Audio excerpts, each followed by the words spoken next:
The main symbol of Christianity, of course, is the cross.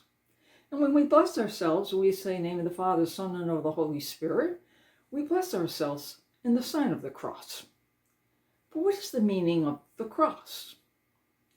Well, in ancient times, particularly in Roman times, the most violent and the most awful of criminals were always hung on a cross. Some of them were hung with their arms and legs wrapped in ropes, but the more vicious ones were actually crucified by having their nails put through their arms and legs. And when Jesus died on that cross, he died as a common criminal. He died among thieves. And here was the King of Kings, the Lord of Lords, the King of the universe, dying on his throne, the cross, and his crown, a crown of thorns. Yes, the cross is a symbol of something that's horrible, but for the Christian, the cross is a sign of wonder, a cross, a sign of magnificence, because of that cross, we have been saved. And because of that cross, we have been brought from sin to virtue. Because of that cross, we have been brought from death to life. And because of that cross, we went from death to resurrection. Yes, the symbolism of the cross is a very powerful one. And all of us in our lives will have crosses, some big, some small, some almost impossible. But God created us as unique individuals who he asks from us certain things.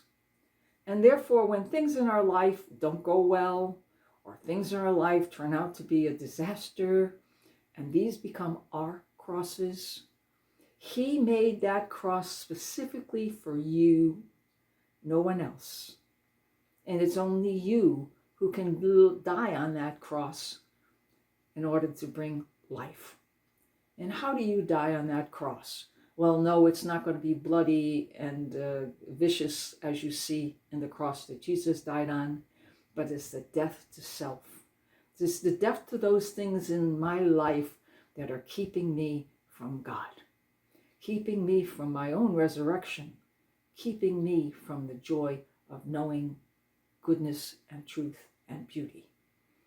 Yes, the cross is a marvelous thing when you see it from the Christian point of view. It's the gateway to eternity.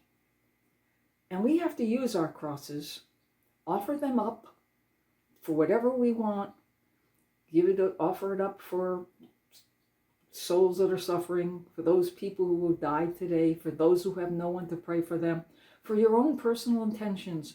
But whatever your crosses are in life, don't waste them. Don't waste them by not letting them be used for something that's good. No, your crosses have a value. Your crosses have a value to transform you into something other than you are. That of the child of God that he made you to be. And when you look at the cross, you know you're not alone. Because the cross is something that's magnificent because it reaches to the heavens and is firmly planted on the earth. And the horizontal bar represents the encompassment of the entire world. And at the cross beams is the heart of Jesus that died for you and for me, for the heart of Jesus that died because he loved you. Yes, the cross is a symbolism of horrific death, but it's also the beginning of a new life. And had we not had the cross, we would never have Easter.